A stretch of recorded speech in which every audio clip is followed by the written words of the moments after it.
दर्शकगण, श्रोतागण, भाइयों और बहनों, मातृशक्ति को नमन। खास, विशेष, मनमोहक, जीवन की दिशा को बदलने वाला, अच्छे गुणों को देने वाला, अच्छा इंसान बनने वाला कार्यक्रम में आपका हार्दिक स्वागत है, अभिनंदन है, सत्कार है। हम स्वास्थ्य के संबंधी, शिक्षा के संबंधी, धर्म दर्शन के संबंधी, सत्संग के संबंधी, जगत, जीव, पुनर्जन्म, इन सभी चीज़ों के बारे में प्रतिदिन नए नए विषयों के साथ में चिंतन करते हैं। इसी क्रम में आज हम एक ऐसा विषय लेकर के आए हैं जो कि अध्यात्म और विज्ञान को मिलाएगा, विज्ञान के द्वारा अध्यात्म को सिद्ध करेगा और अध्यात्म के द्वारा विज्ञान को सिद्ध करेगा। दोनों के अध्यात्म और विज्ञान के अंतर संबंध की बात करेंगे। तो आज हमारा विषय है कर्म और जीन्स का अंतर संबंध, correlation between karma and genes. अब दो ध्रुव है, एक कर्म है और एक जीन्स है। कर्म हमारी आध्यात्मिक धारणा है, कर्म हमारा धार्मिक ग्रंथों का मुख्य बात है, और जीन्स है वो जेनेटिक इंजीनियरिंग का सब्जेक्ट है। इन दोनों को पहले हम अच्छी तरह से समझेंगे और फिर ये एक दूसरे के अंदर कैसे सहयोगी होते हैं, इनका आपस का कोरिलेशन किस तरीके से है, इनका इंटर रिलेशन किस तरीके से है, इनकी ब्लेंडिंग कैसे होती है, एक दूसरे को कैसे प्रभावित करते हैं, और प्रभावित होने से अध्यात्म और विज्ञान दोनों मिलकर के हमारी जीवन का जो क्रम है, हमारा कर्म उदय में आना और उदय में आकर व्यवहार करना, उसको दोनों का एक ही उद्देश्य है, दोनों मिलकर के होलिस्टिक होते हैं, वह उस विषय को परिपूर्ण करते हैं। कर्म की बात करें तो कर्म जो आत्मा में विश्वास करता है, जो व्यक्ति आस्तिक है, वह हर दर्शन, हर व्यक्ति कर्म में विश्वास करता है। कर्म के लिए कर्म रज, पुण्य पाप और अदृश्य देव इत्यादि कई कई नामों से पुकारा जाता है। कर्म हमारी आत्मा के साथ में एक अशुद्धि है, कर्म रज के रूप में है। इसी कारण से हमारी आत्मा शरीर में जकड़ी होती है, जिसको बद्ध आत्मा कहते हैं, और विशेष तपस्या के द्वारा, विशेष साधना के द्वारा अगर इन कर्मों को अलग कर देते हैं तो कर्म इस सृष्टि के अंदर वापस चला जाता है और आत्मा विशुद्ध होकर के मोक्ष का स्थान ग्रहण कर लेती, यानी दोनों अपनी अपनी शुद्ध अवस्था के अंदर चले जाते हैं। और कर्म के लिए कहा जाता है as you sow so you will reap, जैसा बोओगे वैसा काटोगे। Whatever causes you have created it will give effect in the coming births. पुनर्जन्म की बात कर्म के अंदर आई है कि जो आपने पूर्व भोग के अंदर अच्छे बुरे कार्य किए हैं, वो पुण्य पाप के रूप के अंदर, इफेक्ट के रूप के अंदर वो आपको इस जन्म के अंदर मिलेंगे, और उसी के अनुरूप जो है आपका जीवन बनेगा, उसी के अनुरूप आप जो है वो प्राप्ति करेंगे, चाहे धन की प्राप्ति हो, पद की हो, प्रतिष्ठा की हो, सुख की हो, धन की हो, दौलत की हो, परिवार की हो, सभी कर्माधीन हैं। अगर मैं कर्म को कहूँ कि कर्म इस सृष्टि का ईश्वर है तो कोई अतिशयोक्ति नहीं होती है, क्योंकि कर्मों के लिए कहा गया है कि पूरे विश्व के अंदर ऐसी कोई महान शक्ति नहीं है, ऐसा कोई देवता नहीं है, ऐसी कोई सुप्रीम पावर नहीं है जो व्यक्ति को लाभान्वित कर सके, सुखी बना सकते, सिर्फ कर्म ही बना सकते हैं। और इसके विपरीत बात करें तो इस सृष्टि के अंदर ऐसा कोई सुप्रीम बीइंग, ऐसी कोई सुप्रीम आत्मा, ऐसा कोई शक्ति, ऐसा कोई ईश्वर नहीं है 33 करोड़ देवी देवताओं में से जो कि आपको दुख दे सकते हैं। आपके दुख जो है वो ही कर्म ही आपको दुख देते हैं। भाई और बहनों, दर्शकगण, श्रोतागण, मैं आपको एक उदाहरण के द्वारा बताना चाहता हूँ कि 1000 गायें खड़ी है उसमें से एक गाय ने नए नए बछड़े को जन्म लिया और उस बछड़े को वो जो है वो दूध जो है पिला रही है, उस दूध पी रहा है वो बछड़ा उसको। अब उस बछड़े को हम दूर छोड़ देते हैं जहाँ उसकी माँ गाय दिखाई नहीं देती है। उसको दूर छोड़ने के बाद में 1000 गायों के बीच के अंदर वो बछड़ा भाग करके केवल अपनी माँ के पास जाएगा और उस माँ के दूध को वो है पीना चालू करेगा, दूध को जो है उसके थन से पिएगा। इसका अर्थ यहाँ आगमकार साहित्यकार क्या कहते हैं कि आपका कर्म आपके पीछे जाएगा, दूसरे का कर्म आपके पीछे नहीं आएगा। इसीलिए एक बहुत बड़े पीपा जी कवि हुए हैं, उन्होंने क्या कहा है, पीपा पापन कीजिए और अड़गो रहीजे आप, करनी जासी आप री और कुण बेटो कुण बाप। यानी कर्म अच्छे करो, ये कर्म ही तुम्हारे साथ चलेंगे और जब कर्म का प्रभाव मिलेगा उसका कोई भी भागीदार, तुम्हारे परिवार का बेटा पत्नी, आपकी बहू या कोई भी आपका पोता पोती, कोई भी उसका भागीदार नहीं बनेगा, वो आपको ही कर्म भुगतना पड़ेगा। इसीलिए कहा गया है, को सुख को दुख देत है, कर्म देत झकझोर, उर्जत सुरजत आप ही और ध्वजा पवन के फेर। मंदिर के ऊपर ध्वजा होती है, वो पवन के चलने से के कारण ही उलझती और सुलझती है, और कोई उलझाने वाला सुलझाने वाला नहीं है। इसलिए बंधुओं, भाई और बहनों, दुख देने वाला सुख देने वाला आपका ही कर्म है। जो कर्म आप अर्जित करते हैं, जैसा पौधा बोते हैं आप, बीज बोते हैं, वैसा ही पौधा मिलता है। अगर आपने धतूरे का बीज बोया है और अकडोडिये का यानी आंकड़े का बीज बोया है और आप 12 साल तक जो है उसका सिंचन करो और फिर आप देखोगे कि मुझे आम मिल जावे, आम का और अकडोडिये का जो एक जैसी शक्ल होती है, तो वो कभी नहीं मिलेगा। आम का बीज लगाने से ही आम मिलेगा, यानी अच्छे कर्म करने से ही उसके रिजल्ट अच्छे मिलेंगे। जैसे कॉज होंगे वैसे इफेक्ट होंगे। इसीलिए कर्म थ्योरी ये कहती है कि जब कभी अध्यात्म ये कहता है कि व्यक्ति कर्मों को मन वचन काया के द्वारा कर्मों को अर्जित कर देता, और कर्म फिजिकल मॉलिक्यूल्स हैं, फिजिकल पार्टिकल है। जो इस सृष्टि के अंदर 2 तरह के पार्टिकल्स होते हैं, एक तो अष्टस्पर्शी होते हैं और एक चतुस्पर्शी होते हैं।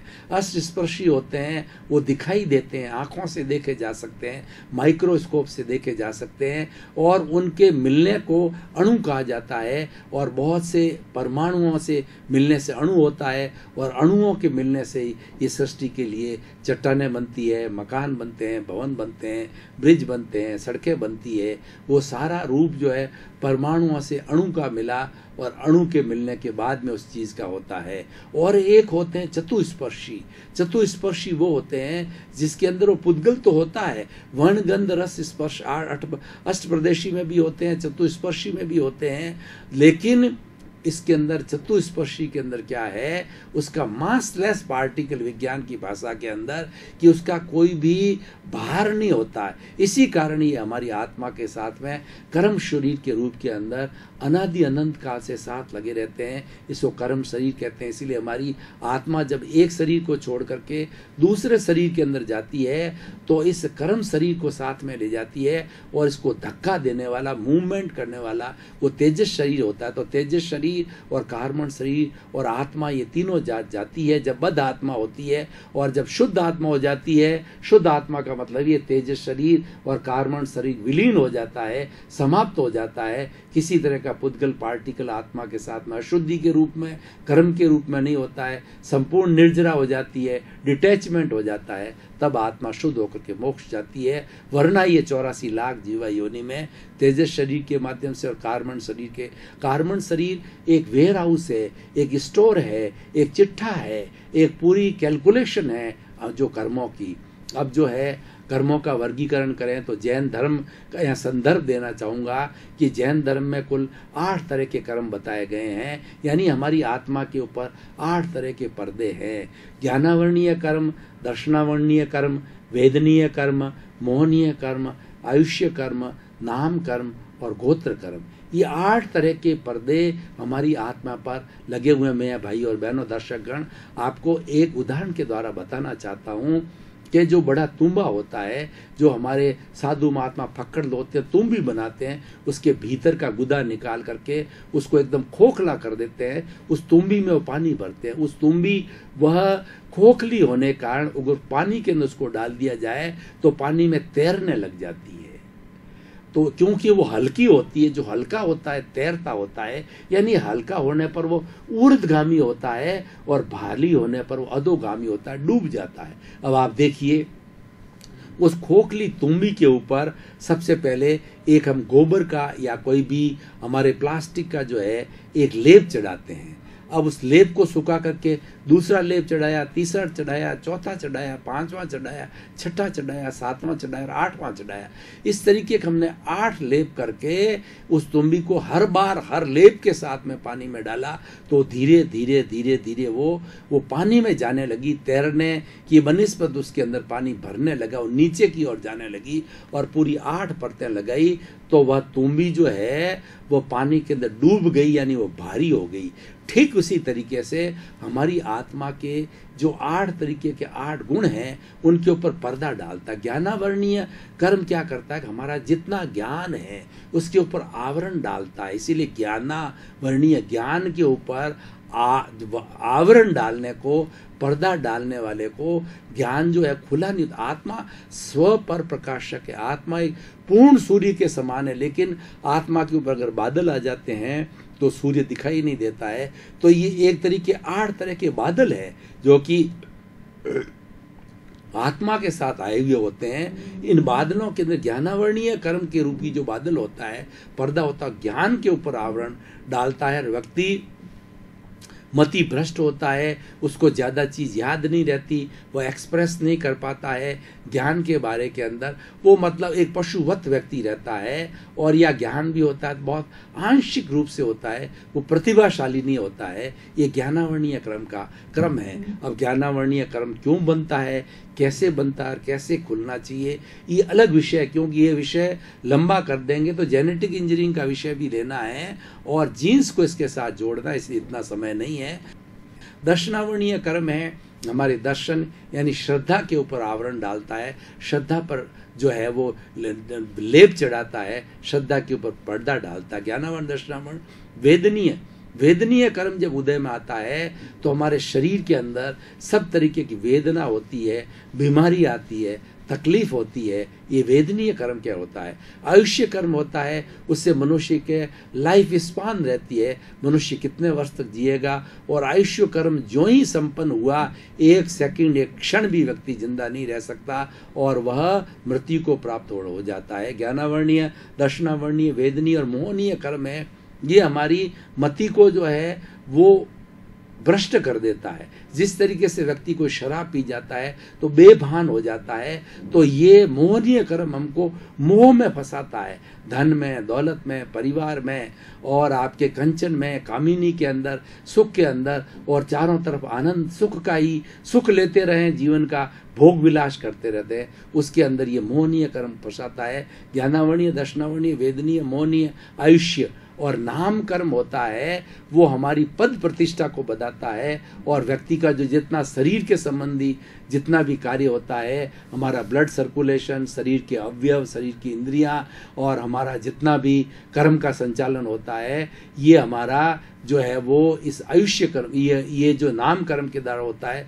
गोत्र कर्म के अनुसार हमें स्टेटस मिलता है कि किस तरीके से अच्छे घर में जन्म लेना, अच्छे कुल में जन्म लेना, अच्छा पद मिलना, अच्छे प्रतिष्ठा मिलना। तो भाई और बहनों, दर्शकगण, श्रोतागण, ये 8 कर्म जो है एक ईश्वर का रूप है और वही व्यक्ति का संचालन करता है। कोई ईश्वर की संचालन नहीं करता है, मनुष्य के जीवन को नहीं, प्राणी मात्र के जीवन को इन 8 कर्मों से संचालन होता है। अब ये कर्म जब उदय में आते हैं तब व्यक्ति का व्यवहार बदल जाता है। व्यक्ति बहुत अच्छा भला होता है, लेकिन वो अचानक व्यक्ति चोर बन जाता है, वो अचानक व्यक्ति व्यभिचारी बन जाता है, साधु व्यभिचारी बन जाता है, और जो है वो एक बहुत अच्छा इंसान चोर बन जाता है, लुटेरा बन जाता है, और उसके साथ साथ के अंदर वो कई तरह की वो व्यसनों को पालन कर लेता है, बुरा इंसान बन जाता है। ये सब पाप कर्म उदय में आने के कारण ऐसा होता है, बुरे कर्म उदय में आता है, तब आदमी की स्थिति ऐसी हो जाती है, कोई साथ नहीं देता, बीमार हो जाता है, अर्थ की दृष्टि से बिल्कुल जो है गरीब हो जाता है और उसको दुख ही दुख आते हैं, कोई सहयोग देने वाला नहीं होता है। ये सब पाप के उदय से आते हैं। पुण्य के उदय से इसका विपरीत होता है, पद मिलता है, प्रतिष्ठा मिलती है, अच्छा घर मिलता है, अच्छा कुल मिलता है, अच्छे बच्चे मिलते हैं, अच्छे धन मिलता है, दौलत मिलता है। तो ये अब ये उदय में आते हैं जब व्यक्ति का व्यवहार वैसा हो जाता है। अब मैं इस पॉइंट के ऊपर इस यहाँ रोकता हूँ। अब जेनेटिक इंजीनियरिंग को प्रारंभ करता हूँ। जेनेटिक इंजीनियरिंग क्या कहती है कि इसकी सबसे छोटी इकाई होती है जिसको शेल कहते हैं। जेनेटिक इंजीनियरिंग से where there is a cell there is a life. In every living being, shells are there. That's why all living beings are acting as a animates. वो जीवंत प्राणी कहलाते हैं, और दूसरे जिनके अंदर शेल्स नहीं होते हैं इनएनिमेट कहलाते हैं, वो जड़ कहलाते हैं और वो पदार्थ कहलाते हैं। उसके अंदर चेतना नहीं होती है, शेल के कारण चेतना आती है। और एक शेल अपने आप में एक पूरा पावर हाउस है जो, और हर शेल हर तरह के प्राणी में होती है। 84 लाख जीवा योनि के पेड़ है, पौधे है, वायरस है, कीड़े हैं, मकोड़े हैं, गाय है, भैंस है, बकरी है, मनुष्य है, इन सभी के अंदर शेल्स होती है और शेल्स की संख्या फिक्स होती है। हमारे मनुष्य के शरीर के अंदर 60 खरब कोशिकाएं होती है, इसकी सबसे न्यूनतम इकाई है वो शेल होती है। अब सेल से हम इसको जीन्स के अंदर आते हैं कि उस सेल्स के अंदर एक सेंटर पॉइंट होता है जिसको न्यूक्लियस कहा जाता है। उस न्यूक्लियस के चारों तरफ क्रोमोजोम्स होते हैं, उसके अंदर एक द्रव होता है जिसको डीएनए कहा जाता है, आरएनए कहा जाता है। डीएनए आरएनए जो है उसके कंपोजिशन से जो है वो क्रोमोजोम्स बनते हैं। क्रोमोजोम्स के अंदर छोटे छोटे जीन्स होते हैं, वो शेल की सबसे छोटी इकाई है। शरीर की सबसे छोटी इकाई शेल है और सेल की सबसे विभाग करते करते करते करते छोटी इकाई जीन्स होते हैं। और हर शेल के अंदर जो है वो करीब 1000 जीन्स एक्टिव होते हैं। जीन्स की संख्या बहुत होती है। अब देखिए मनुष्य की हम बात करें तो स्त्री और पुरुष है, उसके अंदर 22 जोड़े जो होते हैं वह एक पेयर्स होते हैं। हमेशा जो जीन्स होते हैं क्रोमोजोम के अंदर, एक क्रोमोजोम के अंदर 22 पेयर जो होते हैं वो मनुष्य की भी होते हैं, स्त्री की भी होते हैं। 23वां जो पेयर होता है वो एक्स और वाई का होता है। मनुष्य के अंदर, मादा के अंदर दोनों एक्स होते हैं, और मादा मनुष्य के अंदर, पुरुष के अंदर और मादा के अंदर दोनों जो जीन्स होते हैं वो वाई के होते हैं।